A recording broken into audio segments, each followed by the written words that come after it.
સ્વાગત છે તમારું મારી YouTube ચેનલ પિયુષ સેરસિયામાં। જો તમે નવા હોય તો ચેનલને સબસ્ક્રાઇબ કરજો, લાઈક કરજો। બેવડી સદી સંખ્યાઓની વાર્તા આપી છે। હજારો વર્ષ પહેલા લોકોએ ગણતરી કરવાની શરૂઆત કરી હતી। તેઓ તેમની વસ્તુઓની નોંધ રાખવા માંગતા હતા, તેથી તેઓ ગુફાઓની દિવાલો પર અને વૃક્ષોની છાલ પર નિશાન બનાવ્યા। સમય જતા તેણે 5, 10, 20, 60 એવા જૂથો બનાવી અને વસ્તુઓની નોંધ રાખી હતી।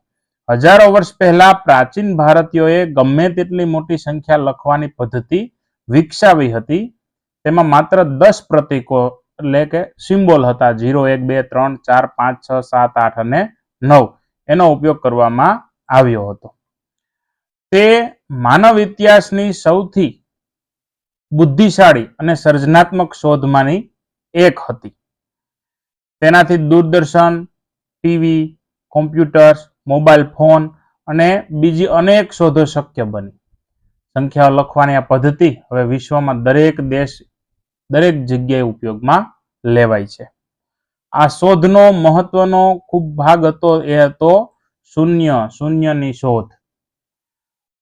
પ્રતીકનો પરિચય અને ઉપયોગ કશું નથી। 0 નો ઉપયોગ અર્થ શું થાય કે 0 એટલે કે કશું જ નહીં, એટલે એને નંબર આપ્યો, એનો સિમ્બોલ આપ્યો, કાંઈ ન હોય તો ત્યાં શું કરવાનું થશે?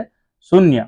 અને પછી ખરેખર આ પદ્ધતિ કાર્યરત થઈ અને આપણે આગામી થોડા સમયની અંદર શીખશું કે 10 પ્રતીકની અંદરથી આપણે મોટી ગમે એવડી મોટી સંખ્યાઓ લખી શકીએ।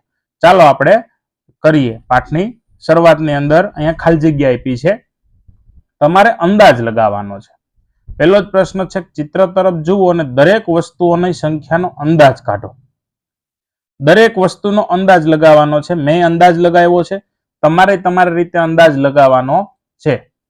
તો આપણે જોતા જઈએ કે ભાઈ અહીંયા પહેલો પ્રશ્ન છે નારંગી, કે નારંગી કેટલી છે?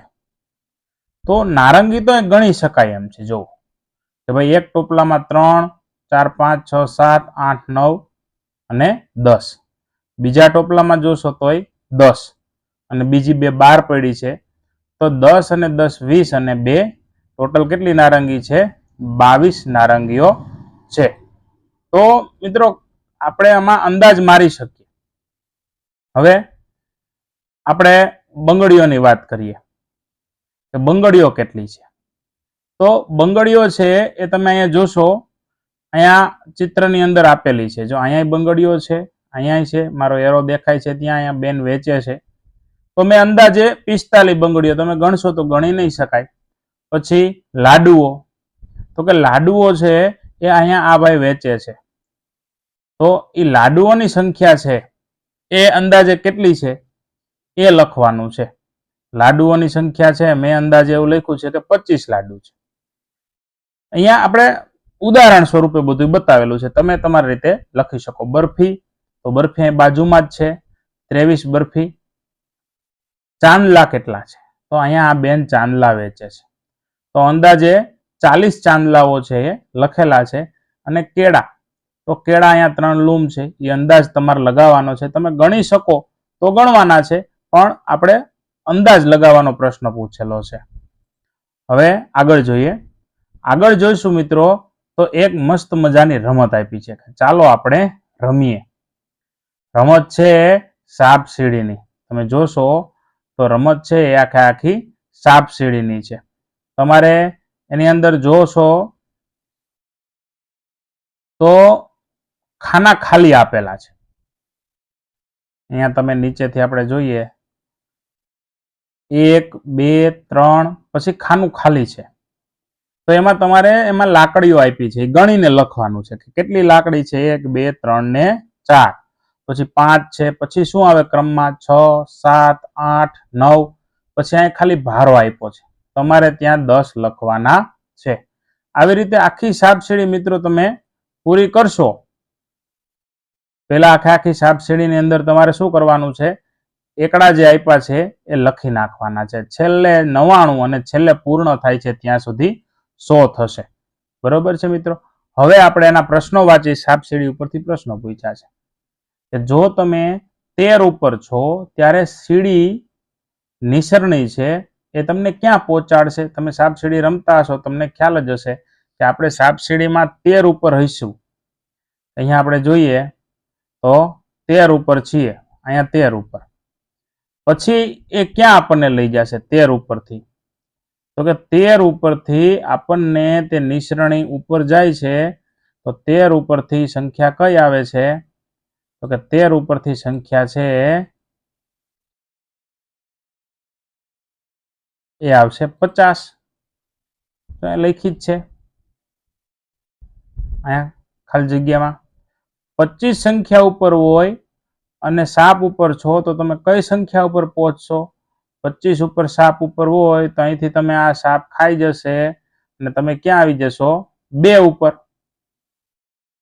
પછી આપ્યું છે કે 96 ઉપર ઊભા છો તો પાસા ઉપર કયો અંક મળે તો સાપના મુખ ઉપર તમે જઈ શકો? ઉપર 96 આપેલા છે, એ 96 આપણે લખ્યા છે અહીંયા સીડીની બરોબર પાસે જ છે.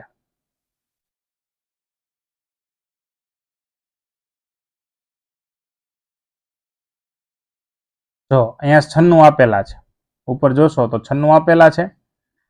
તો 96 થી તમારે સાપ કયા ખાઈ જશે? તો તમે એમાં 1, 2 અને 3 પડશે તો તમને સાપ ખાઈ જશે. પછી છે સૌથી લાંબા સાપની પૂંછડી પર લખેલી સંખ્યા કેટલી?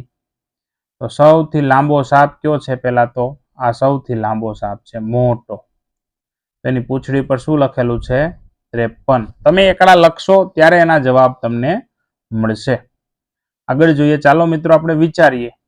એક બોલતું માટલું છે, આ માટલું છે એ બોલે છે, પણ કેવું બોલે છે? તમે એને જે સંખ્યા કયો એ એની પછીની સંખ્યા બોલે. એટલે અહીંયા એ સંખ્યા 42 કીધું તો ત્યારે માટલાએ શું કીધું? 43. તો હવે આપણે એને 39 કહીએ તો માટલું શું કહેશે? 39 પછી 40. અહીંયા અને 63 કીધું તો માટલું શું કહેશે? 64. હવે માટલાએ સામેથી 90 કીધું તો આપણે શું બોલ્યા હશું? 89. હવે તમે વિચારો, મેં એક ઉદાહરણ સ્વરૂપે 50 લખ્યું તો માટલું શું બોલશે? 51. તો એથી આગળ કે મેં કહ્યું 99 તો માટલાએ કહ્યું 100. તો મિત્રો આપણે 100 એટલે શું એની ચર્ચા હવે આ ટોપિકથી શરૂ થશે. તો કે 100 એટલે આ ભારા છે, એક ભારો 10 લાકડીનો છે. તો આવા 9 ભારા છે, અહીંયા 9 ભારા એટલે 90 અને 9 લાકડી બીજી છે એટલે 99. એમાં એક લાકડી નાખીએ એટલે કે 10 ભારા થઈ જાય. 10 10 ના 10 ભારા એટલે 100. તો 10 લાકડીઓના એવા 10 જૂથની 100 લાકડીઓ થશે. અહીંયા બીજું આપ્યું છે ચાંદલાના પેકેટ. તો કે અહીંયા 10 ચાંદલાના પેકેટ આપ્યા છે અને એની અંદર 10 ચાંદલાના પેકેટની અંદર 10 ચાંદલા છે. 10 ચાંદલાના પેકેટમાં 10 ચાંદલા એટલે 100 બનાવે. પછી આપણે મેચ ત્યારે ચાલુ છે, મેચ તમે જોતા જશો, અવારનવાર અલગ અલગ મેચ ચાલુ જ હોય છે. તો તેને સદી ફટકારી. સદી એટલે 100 રન. તો 100 એટલે 10 લાકડાના 10 ભારા. અહીંયા ઉપર આપણને એક આખી મણકાની એક ઘોડી આપી છે, ચેન જેવું છે. તો એની અંદર ટોટલ 100 મણકા છે. એક એક કલરના 10-10 મણકાની લાઈન આપેલી છે. હવે આપણે એની ઉપરથી ખાલી જગ્યા ભરવાની છે. તો જોઈએ અહીંયા 100 બનાવવા છે તો અહીંયા કેટલા ભારા છે? તો કે 1, 2, 3, 4, 5, 6 અને 7. 7 ભારા એટલે 70. તો બીજા 3 ભારા એટલે 30. 1 ના 10 એટલે 3 ના 30.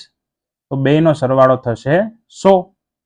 એવી જ રીતે અહીંયા કેટલા ભારા છે? 1, 2, 3, 4, 5, 6, 7, 8 અને 2 બીજા એટલે 8 એટલે 80 અહીંયા લખ્યા છે અને 2 ના 20 એટલે ટોટલ થયા 100. અહીંયા 1, 2, 3, 4 ને 5 એટલે 50. 1, 2, 3, 4 અને 5 બીજા 50 એમ મળીને કુલ થયા 100. ભોલુએ પહેલા 65 અને પછી 35 નો કૂદકો માર્યો અને 100 બનાવ્યા. જો અહીંથી સીધા છે અને 65 નો કૂદકો માર્યો, ત્યાંથી 35. તમે સરવાળો કરો 65 અને 35 નો તો તમારે સરવાળા શું આવશે? 100 થશે. અહીંયા નીચે સંખ્યા રેખા આપી છે. સંખ્યા રેખા એનો અર્થ શું કે રેખા ઉપર સંખ્યા લખેલી હોય તે. જો અહીંયા 0 છે, પછી ખાલી જગ્યા છે, તો ત્યાં 5 વિચારી શકો.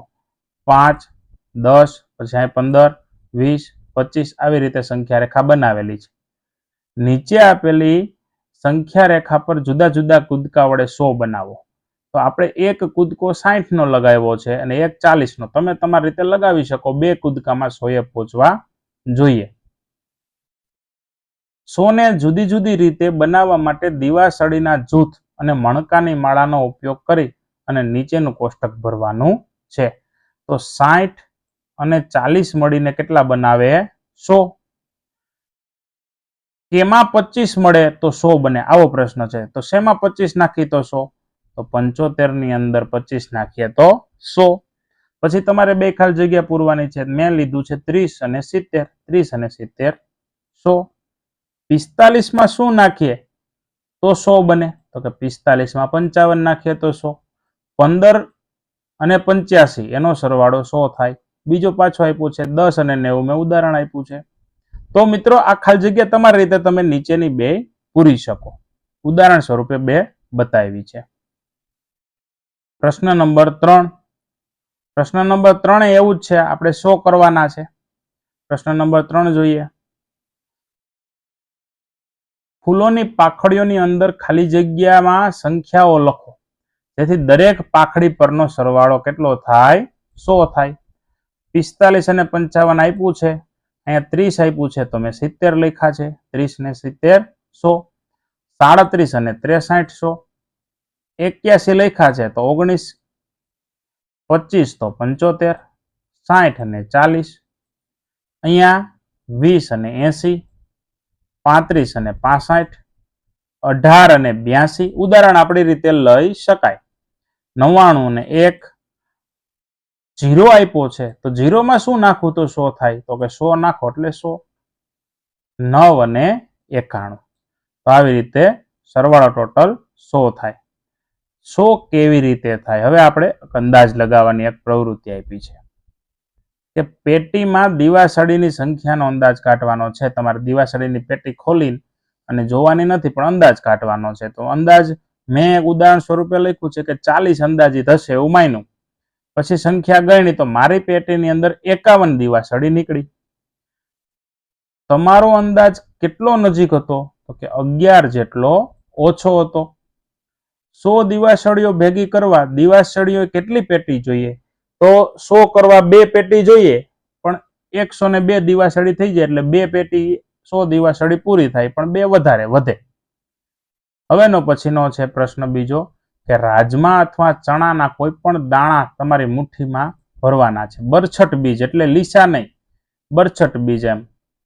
અને નીચેના પ્રશ્નના જવાબ આપવાના છે કે તમારા હાથમાં કેટલા બીજ છે એ અંદાજ લગાવવાનો તમારા મુઠ્ઠી ભરીને. મેં અંદાજ 15 નો લગાવ્યો છે. પછી બીજ ગણવાના. તો મેં એક અંદાજિત આંકડો લખ્યો છે 12 છે. તો કેટલી મુઠ્ઠી ભરશો ત્યારે 100 થશે? રાજમાના દાણા મોટા હોય તો ઓછા બીજ સમાય. તો 100 કરવા હાટું 8 મુઠ્ઠી ભરીશ એટલે 12 × 8 ને 96. મિત્રો 12 × 8 કરશો એટલે 96.